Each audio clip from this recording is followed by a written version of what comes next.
Assalamualaikum warahmatullahi wabarakatuh.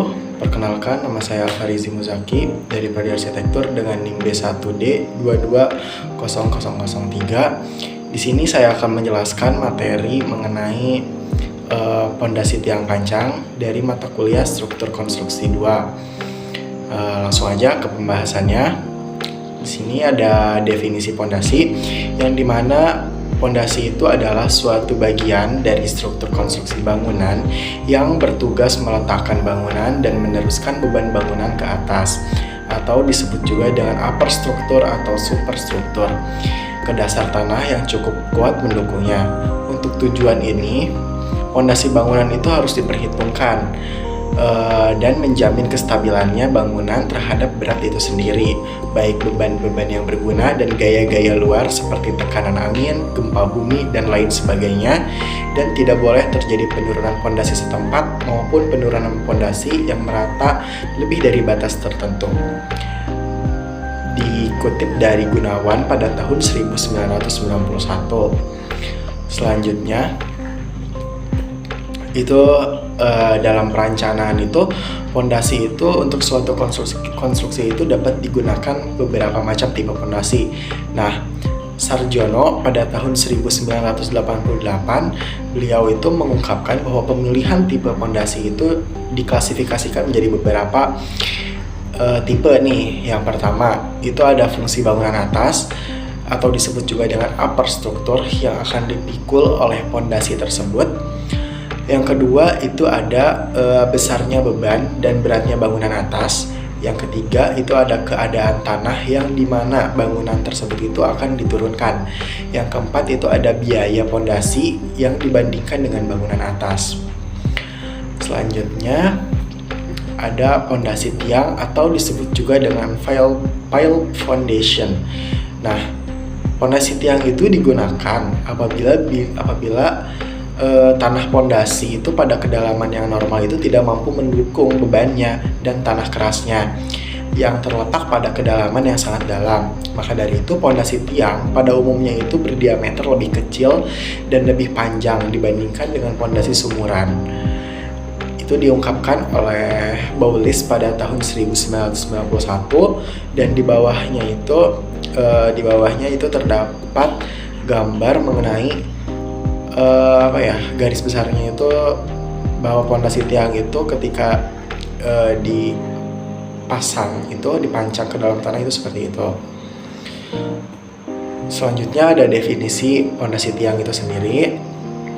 Nah, pondasi tiang itu adalah bagian dari struktur konstruksi yang dibuat dari kayu, beton ataupun baja yang digunakan untuk meneruskan atau mentransmisikan beban permukaannya itu ke tingkat permukaan yang lebih rendah.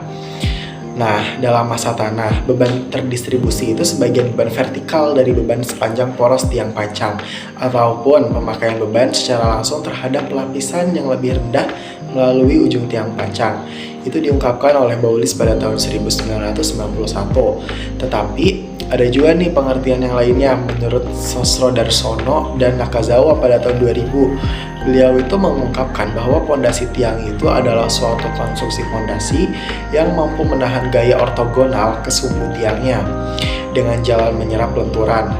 Nah, pondasi tiang ini dibuat menjadi suatu kesatuan yang monolit dengan menyatukan pangkal tiang pancang yang terdapat di bawah konstruksi dengan tumpuan pondasi. Itu menurut Sosrodarsono dan Nakazawa pada tahun 2000. Slide berikutnya itu membahas mengenai klasifikasi pondasi tiang.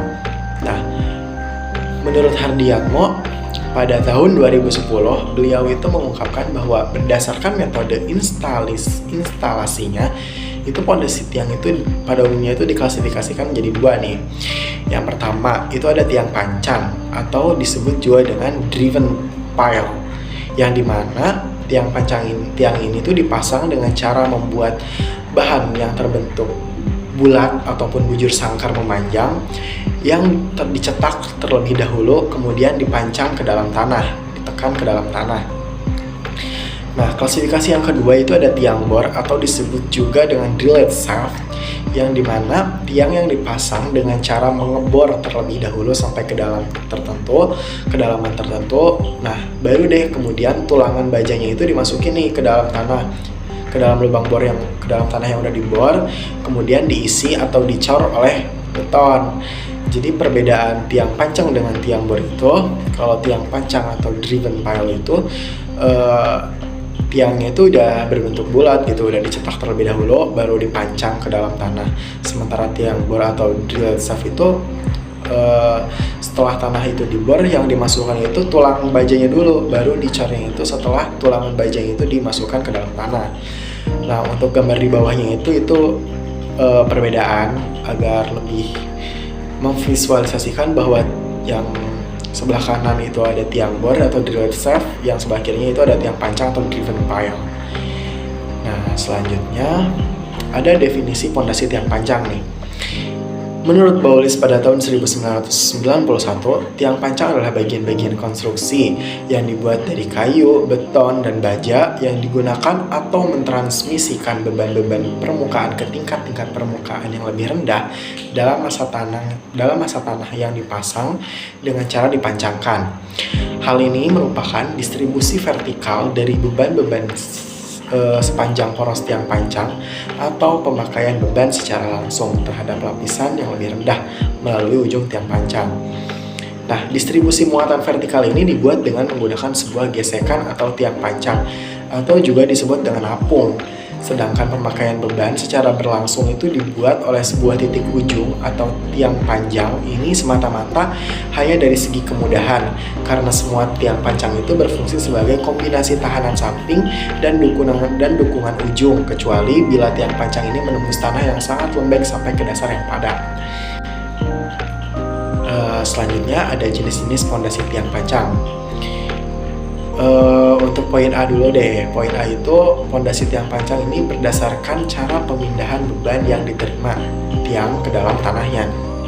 Nah, menurut cara pemindahan beban ini, tiang pancang itu dibagi lagi nih, diklasifikasikan lagi menurut si Hardiatmo pada tahun 2002.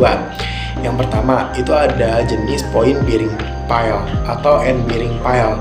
Nah, tiang pancang jenis ini tuh tiang pancang dengan tahanan ujung yang dimana tiang ini tuh meneruskan beban melalui tahanan ujung ke lapisan tanah keras yang mampu memikul beban yang diterima oleh 15 tiang tersebut. Lapisan tanah keras ini tuh dapat berupa lempeng keras sampai pada batu-batuan yang sangat keras. Jenis yang kedua itu ada friction pile atau disebut juga dengan tiang pancang yang bertahan dengan pelekatan antara tiang dengan tanah. Yang ketiga itu ada kombinasi antara point bearing pile dengan friction pile. Nah, jadi berdasarkan cara pemindahan bebannya itu, tiang pancang itu dibagi menjadi 3. Yang pertama itu ada point bearing pile, yang kedua ada friction pile, yang ketiga adalah kombinasi antara si point bearing pile dan friction pile. Oke. Selanjutnya ada yang poin B. Nah, poin B ini pondasi tiang pancang ini berdasarkan bahan yang digunakan. Menurut bahan yang digunakan tiang pancang ini dibagi menjadi 6 nih. Tadi kan dibagi menjadi 3, sekarang itu dibagi menjadi 6 dan dikemukakan oleh Hardiatmo pada tahun 2010. Untuk jenis yang pertama itu ada tiang pancang kayu. Nah, tiang kayu ini adalah tiang yang terbuat dari kayu. Umumnya itu berdiameter antara 10 sampai 25 cm dan beban maksimumnya itu dapat dipikul oleh tiang kayu tunggal yang dapat mencapai 270 sampai 300 kN. Nah, ada gambar di bawah itu merupakan penggambaran ya dari pondasi tiang pancang kayu. Selanjutnya, poin kedua itu ada jenis tiang pancang beton pracetak, yang dimana tiang beton pracetak ini tiang yang terbuat dari beton yang dicetak di suatu tempat dan diangkut ke lokasi rencana bangunan. Yang ketiga itu ada tiang beton cetak di tempat. Yang keempat itu ada tiang bor. Nah, tiang bor ini dipasang ke dalam tanah dengan cara mengebor tanah terlebih dahulu, baru kemudian dimasukkan tulangannya setelah dirangkai dan cor beton. Nah, pada tanah yang keras atau batuan lunak, dasar tiang ini tuh dapat dibesarkan untuk menambah tahanan dukung ujung tiang. Yang kelima, itu ada tiang baja profil. Tiang baja profil ini termasuk tiang pancang dengan bahan yang dibuat dari baja profil ya teman-teman. Nah, tiang baja profil ini berbentuk profil H, 4 persegi panjang dan segi 6 dan lainnya. Lalu yang jenis ke-6 itu ada tiang komposit. Jadi beberapa kombinasi bahan tiang pancang atau tiang bor dengan tiang pancang dan dapat digunakan untuk mengatasi masalah-masalah pada kondisi tanah tertentu. Jadi jenis tiang komposit ini hanya digunakan pada kondisi tanah tertentu. Jadi tidak sering digunakan. Untuk poin C itu ada jenis pondasi berdasarkan cara pembuatannya. Yang pertama itu ada precast reinforced concrete pile atau bisa disebut juga dengan spoon pile. Nah, precast reinforced concrete pile ini adalah tiang pancang dari beton bertulang yang dicetak dan dicap dalam acuan beton atau bisa disebut juga dengan backcasting. Kemudian setelah cukup kuat lalu diangkat dan dipancangkan. Tiang pancang ini tuh dapat memikul beban yang besar. Hal ini tuh tergantung dari dimensinya. Dalam perencanaan tiang pancang beton precast ini tuh panjang tiangnya itu harus dihitung secara teliti nih. Karena kalau misalnya panjang dari tiang ini kurang atau tidak sesuai dengan perhitungan, maka terpaksa harus dilakukan penyambungan. Nah, penyambungan ini tuh yang menjadikan banyak memakannya waktu dan juga mengeluarkan banyak biaya. Seperti itu. Untuk selanjutnya itu jenis yang kedua itu ada precast plasticite concrete pile. Nah, precast plasticite concrete pile ini tuh yang pancang dari beton yang dalam pelaksanaan pencetakannya itu sama seperti pembuatan beton prestress. Nah, yaitu dengan penarikan besi tulangnya ketika dicor sama seperti pembuatan beton prestress. Dengan menarik besi tulangnya ketika dicor itu dilepaskan setelah beton itu mengeras. Untuk tiang pancang jenis ini tuh biasanya dibuat oleh pabrik yang khusus membuat tiang pancang. Untuk ukuran dan panjangnya itu dapat dipesan langsung yang sesuai dengan apa yang kita perlukan. Yang ketiga itu ada cast in place. Pondasi jenis cast in place ini tuh tiang pancang tipe yang pondasinya itu dicetak di tempat dengan cara membuat lubang terlebih dahulu dalam tanah dengan cara mengebor tanah seperti pada pengeboran tanah pada waktu penyelidikan tanah. Jadi tipe cast in place itu tipe tiang bor sejenisnya karena dicetaknya itu di tempat dengan cara membuat lubang terlebih dahulu. Selanjutnya ada kelebihan dan kekurangan. Kelebihan tiang pancang itu terdiri dari 5 ya. Ada beberapa kelebihan juga ada beberapa kekurangannya. Kita bahas kelebihannya dulu. Untuk kelebihannya itu ada yang pertama, mampu menahan beban vertikal dan lateral yang besar sehingga sangat cocok digunakan untuk bangunan yang tinggi atau dengan beban besar. Yang kedua, itu dapat ditempatkan di tanah yang tidak stabil atau lunak sehingga dapat menjamin kestabilan dari bangunan itu sendiri. Yang ketiga, itu dapat dipasang dengan cepat dan efisien. Yang keempat, tidak memerlukan lahan yang luas dan dapat digunakan pada bangunan dengan lahan yang sempit. Yang kelima, itu tahan terhadap kebakaran dan tidak memerlukan perawatan yang khusus. Dari kelebihan tiang pancang tersebut juga terdapat kekurangan. Yang pertama itu biaya produksi dan pemasangan yang mahal. Yang kedua itu dapat menimbulkan getaran dan suara yang kuat pada saat pemasangan yang dapat mengganggu lingkungan sekitar karena juga dipasang dengan konstruksi yang besar. Lalu yang ketiga itu dapat memerlukan izin khusus dari pihak yang berwenang karena penggunaan mesin-mesin yang besar itu. Yang keempat itu sulit dilakukannya perbaikan atau penggantian apabila terjadinya kerusakan. Yang kelima itu dapat menimbulkan kerusakan pada bangunan sekitar pada saat pemasangan. Itu kekurangan yang ketika kita menggunakan pondasi tiang pancang. Nah, kita bahas bahan yang digunakan dalam pembuatan tiang pancang. Jadi bahan apa aja yang digunakan dalam pembuatan tiang pancang ini?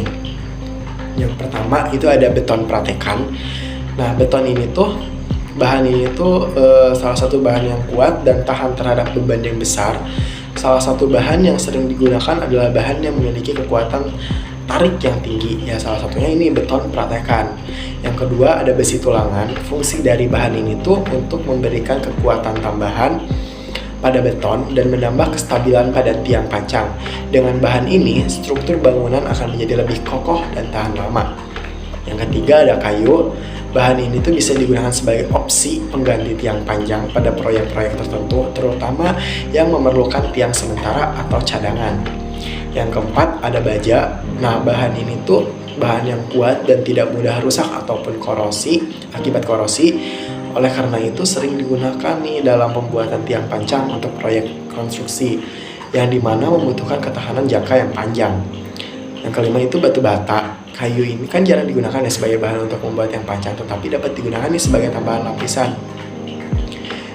di bagian bawah tiang pancang untuk meningkatkan kemampuan menopangnya. Yang keenam itu ada bahan komposit, yang dimana bahan ini tuh terbuat dari serat dan resin yang menghasilkan kekuatan yang tinggi dan tahan terhadap kerusakan akibat karat. Bahan ini tuh banyak digunakan pada proyek konstruksi yang membutuhkan kekuatan dan ketahanan terhadap lingkungan yang keras. Nah, selanjutnya nih ada fungsi dari tiang pancang. Fungsi tiang pancang dalam proyek pembangunan itu ada beberapa fungsinya nih atau kegunaannya. Yang pertama itu ada menopang beban struktur bangunan. Yang kedua itu bisa memperkuat struktur bangunan, itu sudah jelas. Yang ketiga itu mengatasi masalah tanah yang tidak stabil. Yang keempat itu meningkatkan efisiensi waktu dan biaya. Yang kelima itu dapat mengurangi dampak lingkungan. Oke, pembahasannya cukup sampai situ. Kita juga bisa menarik nih kesimpulan dari pembahasan yang tadi bahwa pondasi tiang pancang itu pondasi yang bisa digunakan pada bangunan bertingkat tinggi dan banyak aspek yang harus kita pertimbangkan apabila kita menggunakan pondasi tiang pancang itu. Seperti tadi kita bisa ambil dari aspek kelebihan dan kekurangannya. Kalau kekurangannya itu kan ada bahwa tiang pancang itu sedikit mengganggu lingkungan sekitar ketika dalam pemasangannya karena menggunakan konstruksi yang besar-besar. Terus juga banyak pertimbangan, tetapi juga ada kelebihan-kelebihannya untuk bangunan bertingkat tinggi ini. Sekian presentasi penjelasan dari saya. Mohon maaf apabila ada kekurangannya. Wassalamualaikum warahmatullahi wabarakatuh. Terima kasih.